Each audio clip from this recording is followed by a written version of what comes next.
So when you have an array and you wish to sort that array, you will not have enough time to write your own sorting algorithm.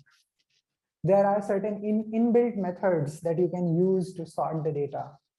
Have you used that? No matter what language it is, whether it is Java, in Java you can use collection sort.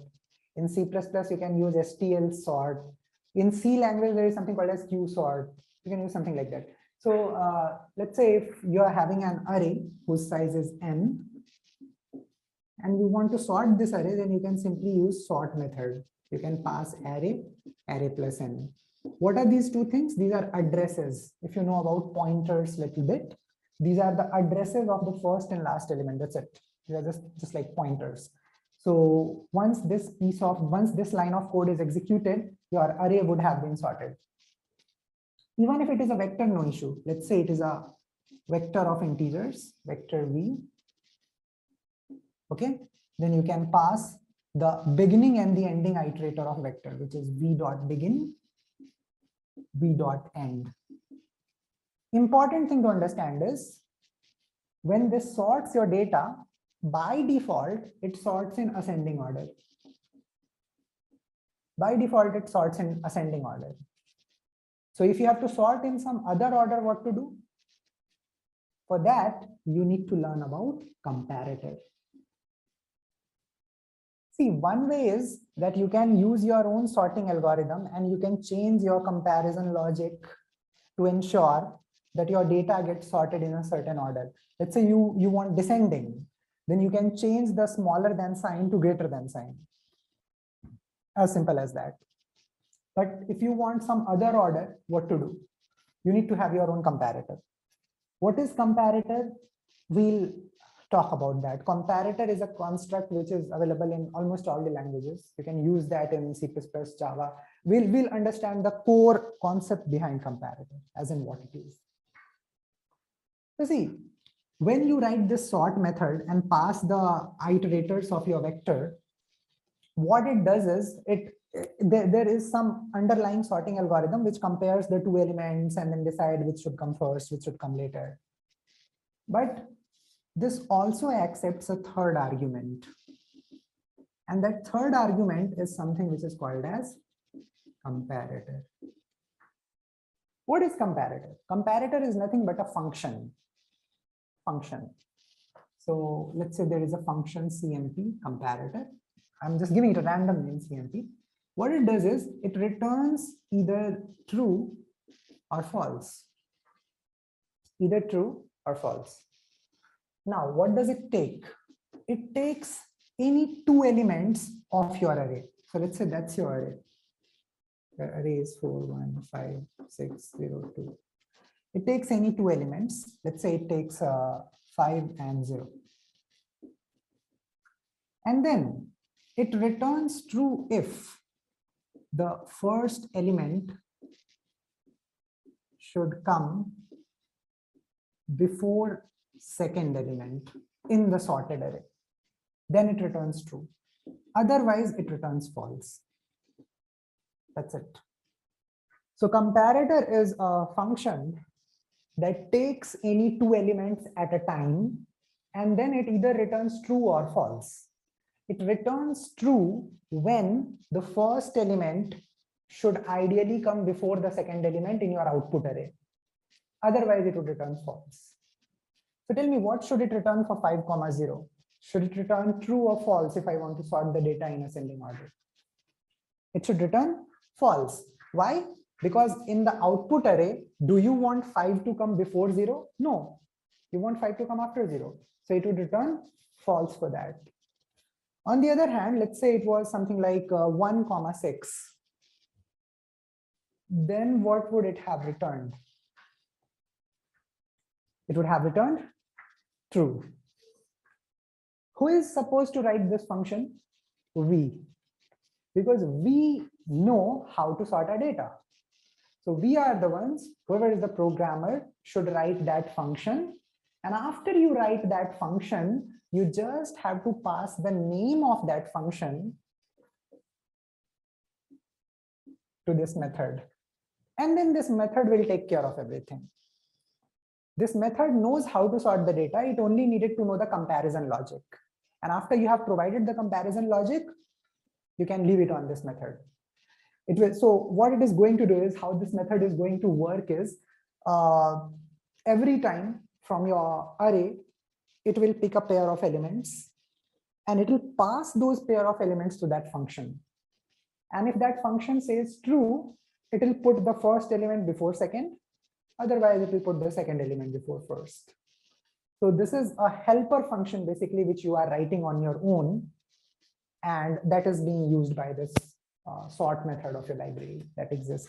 Do you get an idea that what comparator is? We'll talk about how to write it, but do you get the basic idea of what comparator is? Okay, let's not talk about the time complexity and all things for now. You cannot get everything in one go. First, let's just focus about how to write comparator. If you learn how to write, then you get the practical knowledge, right? Then you write the programs that pass test cases, and then we can talk about analysis part. Okay, cool. So let's quickly talk about how to write comparator. So let's say there is an array which is to be sorted, or let's say there is a vector. There is a vector of integers which is to be sorted. And this vector of integers, it contains 5, 4, 1, 0, 6, 2. Going to sort it. You can write your own comparator. Now, let's say I have to sort in ascending order. I know that I can sort it in ascending order even without passing the comparator, but now I want to pass the comparator because I want to learn how to write it. So what I'm going to do is I'm going to write a method bool CMP. This bool CMP, what it will do is it will take 2 elements at a time. What kind of elements they'll be? They'll be integers. So it will take int x, int y. That is something that you are passing here. Now, if I want to sort in ascending order, what kind of code should I write? When should I return true? I should return true if I want first element to come before second element. For ascending order, when would you want first element to come before second element? If the first element is smaller than the second element, isn't it? So I can say if x is smaller than y, return true. Otherwise, return false. Okay, is this line of code making sense? Yes or no? Yeah. Your comparator only returns true or false. Please do not return anything else. Yes, there are certain languages in which it returns 1, 0, and -1, but the underlying concept is the same. If you read documentation of how to write comparator in Python and all, the underlying concept is same in terms of how it works. So here we are understanding from a perspective of how it is in Java or C++ maybe. Okay, now one of you have a good question. Why not x smaller than equals to y? I'll come to that. But for now, everyone understands this, right? So you just write this comparator. Everyone should try it. Just write a small piece of code on your IDE where you have a vector or you have an array and call sort method. This is CMP. Mind it, it is not a function call. It is just the name of the function. Okay. And this bool CMP you can write later and see whether your program works or not. So after this line is executed, just try to print the array. You will see that the array has been printed in a sorted form. Okay, now let's talk about what would have happened if I write something like that. Should it still work? Yes or no? Theoretically, should it still work? Is it still compliant with that? Theoretically, what do you think? So if there are 2 elements such that they are equal, can I say it is okay to put first element before the second? It's absolutely okay, right? There's nothing wrong about that. This is theoretically correct. You can put x smaller than equals to y also. But let me tell you one thing. Please do not do that. So whenever you are writing a condition for which you want to return true, do not involve equality in that. Why? It has got nothing to do with instability. It has got nothing to do with stability, and it has got something to do with bug. So if you're coding in C++, this sort method inside your standard template library has a bug, and that bug somehow gives you a runtime error, a very ugly error when you put equality sign here. We don't need to talk about that bug. For now, we only need to understand that for the case for which you are returning true, do not have an equality sign. Just have a smaller than sign. Let equality be in the other case. So we'll not put equality. That's it. Does it make sense to everyone? You understand when we should return true, you understand when we should return false. The only thing is whenever you return true, do not involve equality in that. Now, theoretically that is correct, but we know that the library contains a bug that has this method written inside it. You need to talk to the person who wrote that library, why he has that bug inside it. Okay, don't do all that, just do not put equality sign here. That's just for practical reasons. In C++, that's there, I know. For other languages, you will have to check once. Now, one important thing. Okay. When you have written this piece of code, certain people say, hey, instead of writing this much, just write this much. Return x smaller than y. Is it correct to just write this much instead of writing that much? Think. It's the same thing. Because if x is smaller than y, it will return true, otherwise it will return false. So whatever you have written in 3 lines, it can be compressed in a single line. Okay, what if I want to sort this data in descending order?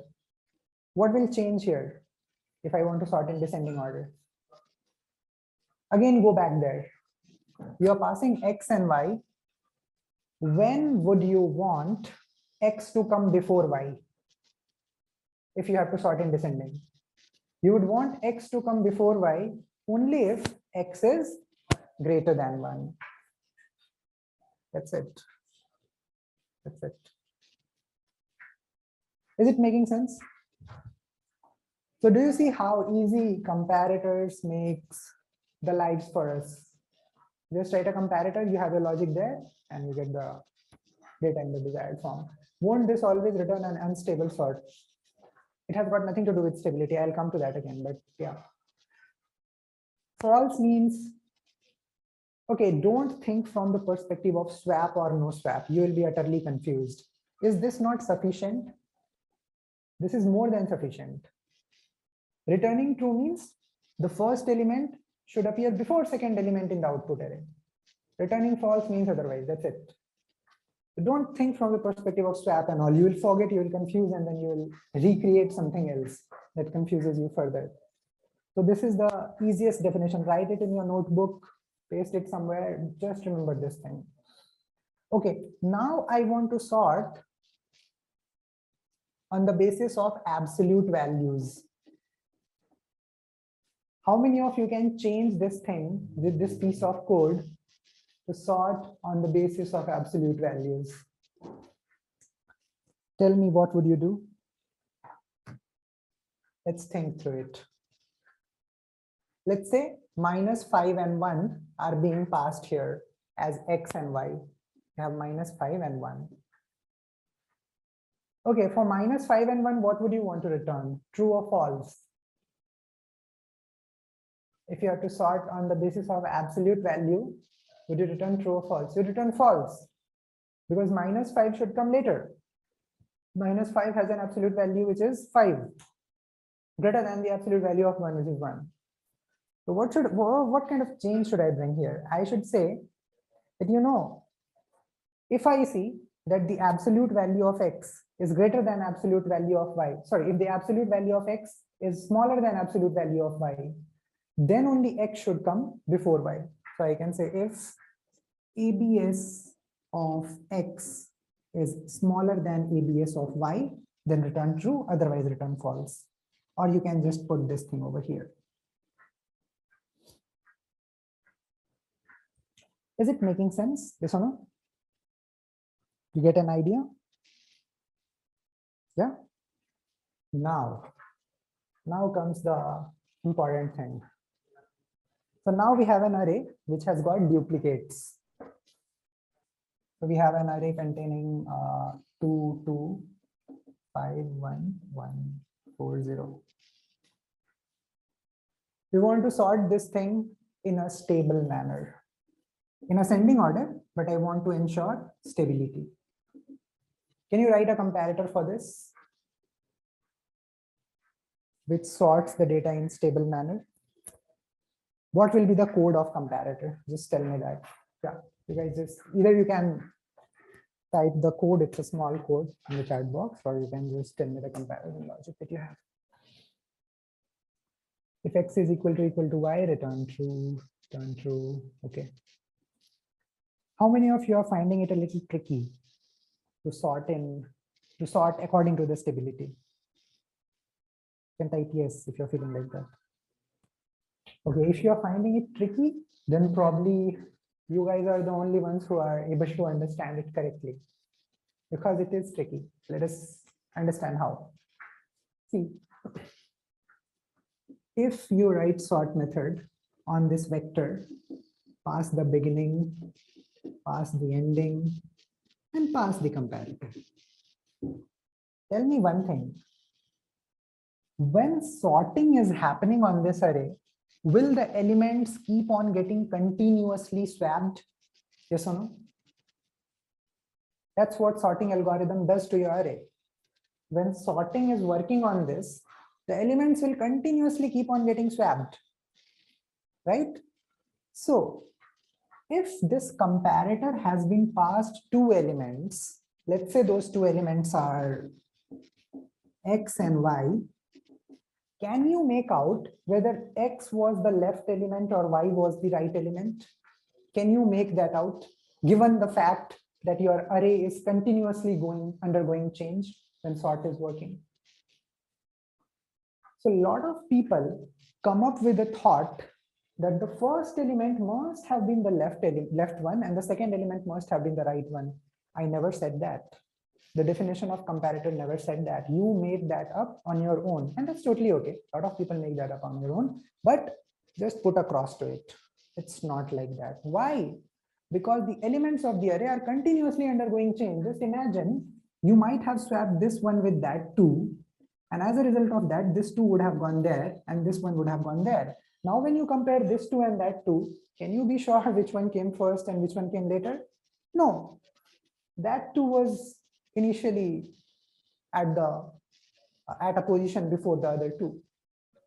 So do not assume on your own that the first element is the one towards the left and the second element is the one towards the right. Is that making sense? Yes or no? Very good. So what to do? Then how to sort the array in a stable manner? We can track index. Very good. How many of you feel that if along with the element, we also know the index, job will be done?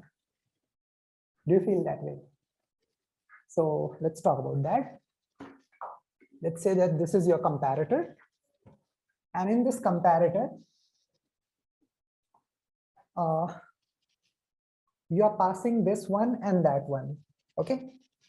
So the first one has an index of 0.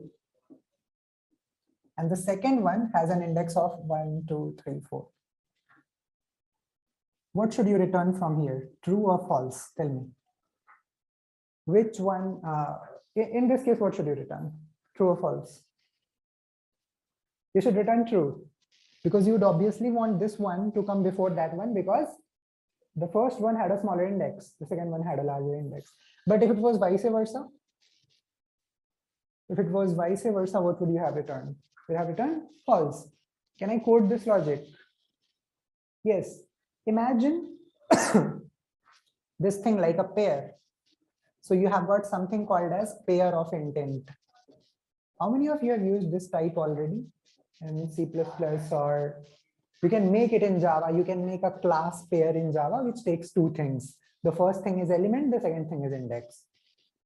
Quite easy to do, right? So now we are going to have a comparator, and that comparator is going to take not two integers, but two pairs. The first thing will also be a pair of intent. I'll name that P1. And second thing will also be a pair of intent. I'll name that P2. And it will return true or false. So tell me the logic. What would the logic be? Let's say the first thing in the pair is element. And second thing in the pair is the index of element. This thing is referenced by P1 dot first. This thing is referenced by P1 dot second. So if P1 dot first not equals to P2 dot first, if the elements itself are different, let's say the first thing that you passed is 2 and its index is 1, and the second thing that you passed is 5 and the index is 3. If the elements themselves are different, then what should I do? What should I return? Tell me. You want to sort in ascending order and ensure stability. If this is the case, what would you want to do? Can I just return P1 dot first smaller than P2 dot first? Can I just do that? Yeah. That's the normal case for you. Otherwise, what to do? If P1 dot first and P2 dot first both have the same, then you fall back on the index. Then you compare P1 dot second with P2 dot second. So in the other case, you return P1 dot second smaller than P2 dot second. It means that if the first element had a smaller index, then only it should come first, otherwise it should come later. So that's your comparator logic when you want to sort on the basis of stability. Shouldn't we pass P1 and P2 with reference? It's not needed actually. P1 and P2 you can pass with reference also, but you can skip them as well. Yeah. Just check those out once. So in certain languages, you will be forced to pass them by reference. It's good to pass them by reference, by the way. If you pass them by reference, one good thing that will be there is you will not create an unnecessary new copy. So if you pass them by reference, it's a good idea. It's a good practice actually. Do that. Does it make sense? How many of you understand the comparator logic for sorting the data in stable manner? Now keep one thing in your mind. For this to happen, what will be the first step? The first step will be to create a new vector of pairs. You will have to create a vector of pairs. You can call that vector as V. And in this vector, you can insert all the pairs. The first pair is 1, 0. The second pair is 2, 1. The third pair is 5, 2. You can insert all the pairs inside that vector, and then you can sort this vector. While sorting the vector, you can call sort v dot begin, v dot end, and you use the comparator. Because keep it in your mind that if you have a vector of type X, or let's say type P, then the types of the items that you are passing is T. Here the type was pair intent, so what your comparator expects is pair intent and pair intent. Now, you will see different exercises. Okay, let me ask you one question. One final question on the basis of comparator. Let's say we have an array which contains 2, 1. Okay, so here what we want to do is we want to sort based on frequency. We want to sort based on frequency. It means that the least frequent element should come first and the most frequent element should come later. This is what I want. Do you understand the order which we want? How many of you understand that? So which element has the least frequency? 2. 2 has the least frequency. So in the sorted order, 2 should come first. Now what should come? Do you see there are multiple solutions now? Are there multiple solutions now? What is the frequency of this element? 3. This element? 3. This element? 3. The frequency of all the remaining elements are 3. Hi, my name is Vivek and I am one of the co-founders at Programming Pathshala. Prior to this, I have been a software developer at Amazon, and before that I had done my BTech in computer science from IIT BHU. If you have been loving the videos and would like to continue learning with us, please check out our comprehensive interview preparation program called as Renaissance, which covers data structures, algorithms, CS fundamentals, low-level design and high-level design in a great detail.